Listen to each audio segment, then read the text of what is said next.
ኢትዮጵያ የታሪክ ማህደር ብቻ ሳትሆን ዛሬም ድረስ በየዘመናቱ አዳዲስ ጀግኖችን የምታበቅል ማዕፀነ ለምለም ምድር ናት። ከጥቁር አንበሳው የሰማይ አበጋዝ ብርጋዴር ጀነራል ለገሰ ተፈራ እስከ አሞራው ኮሎኔል በዛብህ ጴጥሮስ ድረስ የዚች ሀገር ልጆች በሰማያቸው ላይ ደማቅ የጀግንነት አሻራቸውን አሳርፈዋል። አየር ኃይላችን ብቁ ነው ስንልም የጦር መሳሪያዎቻችንን ጥራት ወይም የቴክኖሎጂያችንን ብልጫ ብቻ ለማድነቅ ሳይሆን ከብረት በላይ የጠነከረ ልብ ያላቸውን ለእናት ሀገራቸውና ለሙያ ክብር ሲሉ ሕይወታቸውን በክንፍ ላይ የሰቀሉ ብርቅዬ የጀግኖች ባለቤት በመሆኑ ጭምር ነው። እነዚህ በሰማይ ከፍታ ላይ የሚቀዝፉ አርበኞች አውሮፕላኑን የሚያበሩት በነዳጅ ኃይል ብቻ ሳይሆን በልባቸው ውስጥ በሚነድ የሀገር ፍቅር ሞተር ጭምር ነው። በደመና ላይ እንደ ንስር እየተመላለሱ የሰማዩን ስፋትና የነፋሱን ኃይል ተቋቁመው ለስኬት የሚበቁት ከእውቀት በላይ የሆነ የውስጥ ወኔን ሰንቀው ነው። ዛሬም ያ የጀግንነት ቅብብሎሽ አልቆመም። እነሆን ደግሞ ሌላ ጥቁር አንበሲት ብቅ ብላለች። በሴትነቷ ጸንታ በእልህ ተነስታና በጀግንነት ክንፎቿን ዘርግታ በሰማያት ላይ አዲስ ታሪክ እየጻፈች ያለች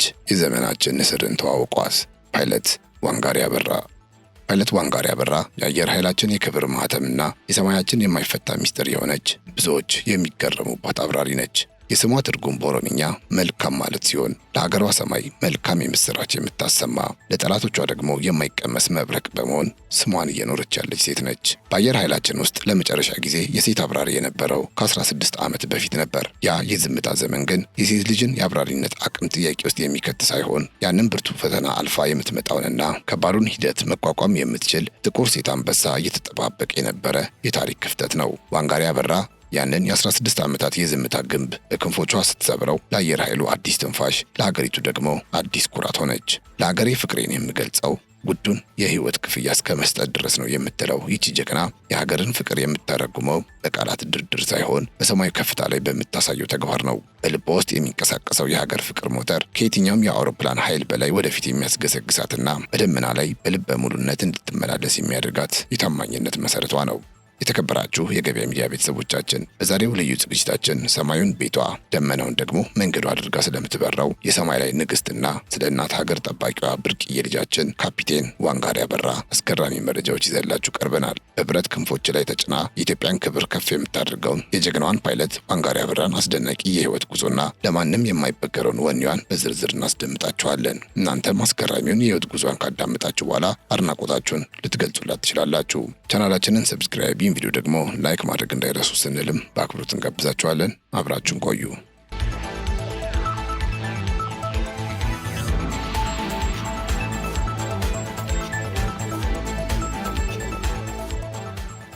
የዋንጋሪ ታሪክ የሚጀምረው ገና በለጋ ዕድሜዋ ነው። በክፍል ውስጥ መምህሯ ወደፊት ምን መሆን ትፈልጋላችሁ የሚለውን ጥያቄ ሲያቀርቡ እንደ ማንኛውም ታዳጊ ሕፃን የብዙዎቹ ምላሽ ዶክተር መሆን እፈልጋለሁ የሚል ነበር። ዋንጋሪ ግን ዝም ብላ ተነስታ ፓይለት መሆን እፈልጋለሁ ስትል በልበ ሙሉነት ተናገረች። ሆኖም መምህሯ ፓይለት ምን ማለት ነው ብለው ደግመው ጠየቋት። ዋንጋሪ ፍላጎቱ እንጂ ዝርዝር እውቀቱ ስላልነበራት በዝምታ ተዋጠች። ያኔ መምህሯ የሰጧት ምላሽ ለልጅነቷ እጅግ ከባድ ነበር።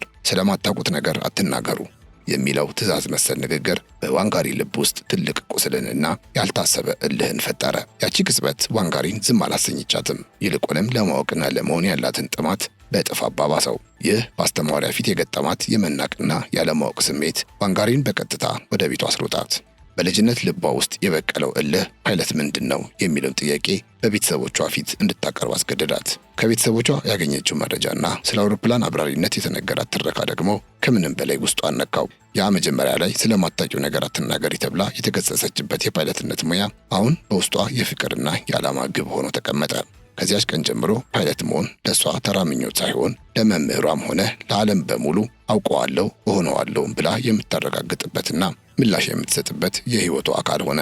ታዲያ የዋንጋሪ የአብራሪነት ህልም በቃላት ብቻ የሚገነባ አልነበረም። በተግባርና በውጤት የሚረጋገጥ መሆኑን የምታሳይበት አዲስ ምዕራፍ ተጀመረ። ፓይለት ለመሆን የሚያስፈልጉ መስፈርቶችን ስታሰስ የሂሳብና የፊዚክስ ትምህርቶች የዚህ ሙያ ዋነኛ መቆጣጠሪያዎች መሆናቸውን ተረዳች።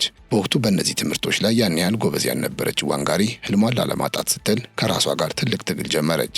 ያ አስተማሪዋ ስለማታውቂው ነገር አትናገሪ ሲል የሰነዘረው ንግግር ውስጧን እየለበለበው ለጥናት ያላትን ትጋት በእጥፍ አሳደገችው። በሁለተኛው ሴሚስተር ላይ ውጤቷ ሲገለጽ ግን መላው ትምህርት ቤቱን ያስገረመ ተአምር ተከሰተ። ለሂሳብና ለፊዚክስ ጀርባዋን ሰጥታ የነበረች ያቺ ልጅ ሁሉንም አሸንፋ በደረጃ አንደኛ በመውጣት የልፋቷን ፍሬ ሀብላ ጀመረች። 2 ዓመታት በኋላ ፓይለት ዋንጋሪ አበራ የተባለችው ጀግና ሴት በሰማይ ላይ በክንፎቿ ተሰብራ በሰማያት ላይ አዲስ ታሪክ ጽፋ አለፈች። ዋንጋሪ አበራ የዋንጋሪ ታሪክ የሚጀምረው ገና በለጋ ዕድሜዋ ነው። በክፍል ውስጥ መምህሯ ወደፊት ምን መሆን ትፈልጋላችሁ የሚለውን ጥያቄ በቤተሰቦቿ ፊት እንድታቀርብ አስገደዳት። ከዚያች ወሳኝ የድል ቅጽበት በኋላ የዋንጋሪ የትምህርት ጉዞ የማያቋርጥ ስኬት ሆነ።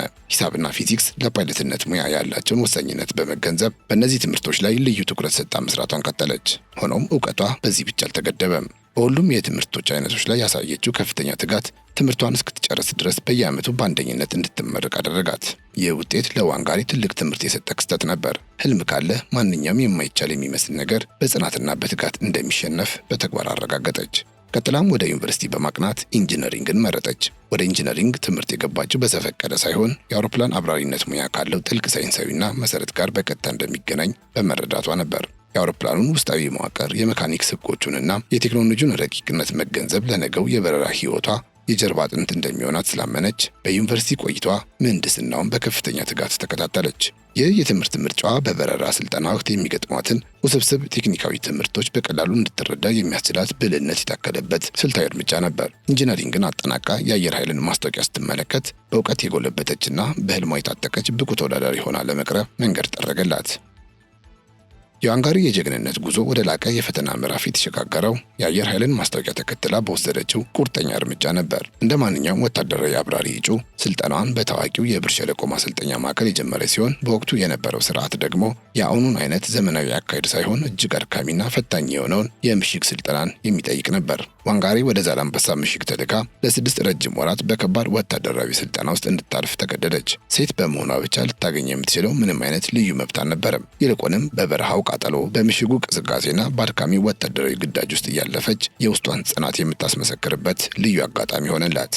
ብዙዎች ተስፋ ቆርጠው ጉዟቸውን በሚያቋርጡበት በዚህ አስቸጋሪ ወቅት ዋንጋሪ ግን ያንን ሁሉ ውጣ ውረድ በዝምታና በጽናት ተቋቁማ ለቀጣዩ ታላቅ ተልዕኮ ራሷን አዘጋጀች። ያንን 6 ወራት የፈጀ የመከራና የፈተና ምሽግ በድል ከተወጣች በኋላ ወደ አየር ኃይል አካዳሚ ተመልሳ የህልሟን ቁልፍ የምትጨብጥበትን ቴክኒካዊ ስልጠና ጀመረች። ጉዞዋ ከንድፍ ሀሳብ ትምህርት አልፎ ወደ ምስለ በረራ ወይም ሲሙሌተር፣ ከዚያም ወደ እውነተኛ የሰማይ ላይ በረራ አክቹዋል ፍላይት ተሸጋገረ። የምህንድስና እውቀቷና በምሽግ ስልጠና ያዳበረችው የአእምሮ ጥንካሬ ተዳምረው ውስብስብ የሆኑትን የበረራ መቆጣጠሪያዎች በቀላሉ እንድትገነዘብ ረዷት። በምስለ በረራ ወቅት ያሳየችው ከፍተኛ ትኩረትና ድንገተኛ አደጋዎችን የመቆጣጠር ብቃትም ወደ እውነተኛው አውሮፕላን ኮክፒት እንድትገባ በር ከፈተላት። ከዛላንበሳ ምሽግ አቧራ ተነስታ አውሮፕላን ተቆጣጥራ ደመናን ለመቅደድ ያደረገችው ይህ ሽግግር በጽናት ለቆመ ሰው የማይደረስበት የከፍታ ጫፍ እንደሌለ ለዓለም ያወጀችበት የታሪኳ ወርቃማ ምዕራፍ ነበር።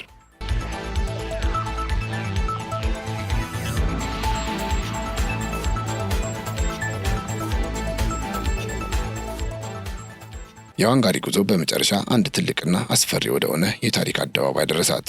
እርሱም ሶሎ ወይም የመጀመሪያው ብቸኛ በረራ ነበር። ያኔ ከአሰልጣኝ ትከሻ ተላቃ የአውሮፕላኑን ሙሉ ሕይወትና የራሷን ነፍስ በገዛ እጆቿ ብቻ ይዛ ወደ ሰማይ አናት የተመነጠቀችበት ቅጽበት ነበር። በዚያ ሰዓት በኮክፒት ውስጥ ከሞተሩ ጩኸትና ከራሷ የልብ ትርታ ውጪ ሌላ ድምፅ አልነበረም። ዋንጋሪ ያንን ግዙፍ ጀት ለብቻዋ እያዘዘች በሰማዩ ሰሌዳ ላይ ስትከንፍ ፍርሃት በኩራት ስጋት ደግሞ በነፃነት ስሜት ተተካ።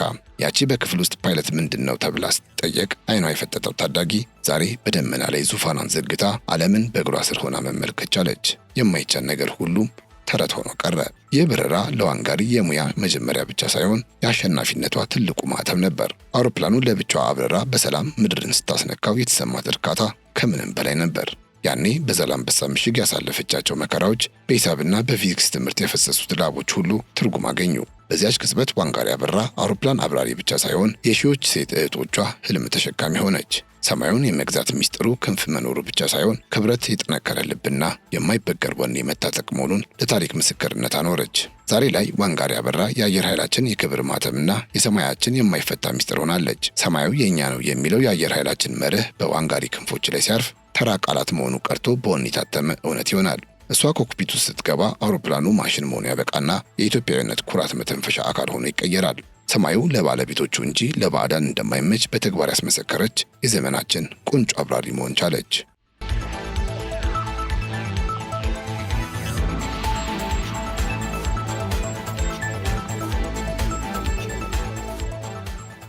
ከቴክኒካዊ ብቃቷና ከወታደራዊ ዲስፕሊኗ ባሻገር ዋንጋሪ ለሙያው ያላትን ፍቅር የምታድስበት ሌላ መንገድ ደግሞ በፊልም ነው። የሰማይ ላይ ውጊያዎችንና የአየር ኃይል ጀግንነትን በሚያሳዩ እንደ ቶፕ ጋን ባሉ የሆሊውድ ፊልሞች ውስጥ የቶም ክሩዝን አስደናቂ የበረራ ትዕይንቶች ስትመለከት ራሷን በዚያ የከፍታ ዓለም ውስጥ እያየች የውስጥ ወኔዋን ታድሳለች። እነዚህ ፊልሞች ለእሷ ተራ መዝናኛዎች ሳይሆኑ የሰው ልጅ በቴክኖሎጂና በጥበብ ሰማይን እንዴት ሊገራ እንደሚችል የሚያሳዩ የፈጠራ መስኮቶች ናቸው። በስክሪኑ ላይ የምታየውን ያንን ፈጣን የጀት እንቅስቃሴና የጀግንነት ድርጊት ወደ እውነተኛው ዓለም ስትገባበት የሰከነ ውሳኔና ለምታሳየው ድፍረት እንደ ተጨማሪ ማነቃቂያ ትጠቀምበት ነበር። ዋንጋሪ ልዩ የሚያደርጋት አውሮፕላኑን የመንዳት ጥበቧ ብቻ ሳይሆን በውስጧ ያለው የማይበገር የጀግንነት እልህ ነው። አየር ኃይላችን በእሷ መሰል ብርቅዬ ልጆች ሲኩራራ በሰው ኃይል ብቃት ብቻ ሳይሆን በልባቸው ውስጥ በታተመው ፍጹም የሀገር ፍቅር ጽናት ጭምር ነው።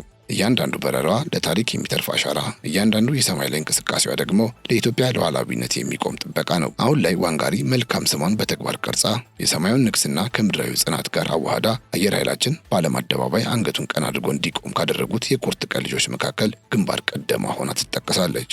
የዋንጋሪ ስኬት በአንድ ግለሰብ ድል የሚገደብ ሳይሆን በሺዎች የሚቆጠሩ ኢትዮጵያውያን ልጃገረዶችን አእምሮ ያንኳኳ የታሪክ ጥሪ ነው። ያኔ በመምህሯ ፊት የገጠማት የመናቅ ስሜት ዛሬ ለሌሎች ኩራት ሆኖ አብበዋል። ይቺ ጀግና በሰማያት ላይ የምታሰማው የሞተር ጩኸት ለሚደናቀፉ ተስፋ፣ ለሚጠራጠሩ ደግሞ ብርታት የሚሰጥ የነጻነት ዜማ ነው። የዛሬው ታሪኳ የሚያስተምረን ትልቁ ቁም ነገር የሰው ልጅ ወደ ላቀ ደረጃ የሚያሸጋግረው በዙሪያው ያለው ምቾት ሳይሆን በውስጡ የሰነቀውን ማንነት መሆኑ ነው። ዋንጋሪ ከምድራዊ ምሽግ ተነስታ በሰማያዊ ሜዳ ላይ የነገሰችው ውድቀትን እንደ መሰላል፣ ትችትን ደግሞ እንደ ስንቅ በመጠቀሟ ነው። በመሆኑም ይህ ጀግንነት ጉዞ ነገም ለሚመጡ አዳዲስ ንስሮች መግቢያ በር ይሆናል። ፓይለት ዋንጋሪ አበራ ለሀገሯ የገባችውን ቃል በሰማዩ ከፍታ ላይ በክንፎቿ እየፈረመች የኢትዮጵያን ሰንደቅ በኩራት ማውለብለቧን ትቀጥላለች።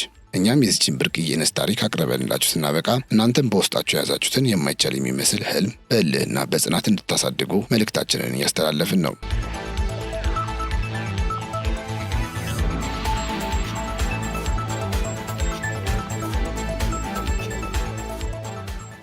ለዛሬ ያዘጋጀንላችሁ ፕሮግራም ይህንን ይመስል ነበር። ስለተከታተላችሁን እያመሰገንን ለቻናላችን አዲስ ከሆናችሁ ሰብስክራይብ፣ ቪዲዮ ወደ ሌሎች እንዲደረስ ደግሞ ላይክ እንድታደርጉ በአክብሮት እንጠይቃችኋለን። ስለ ካፒቴን ዋንጋሪ የተሰማችሁን ስሜትን በኮሜንት መስጫው ላይ ልታጋሩን ትችላላችሁ።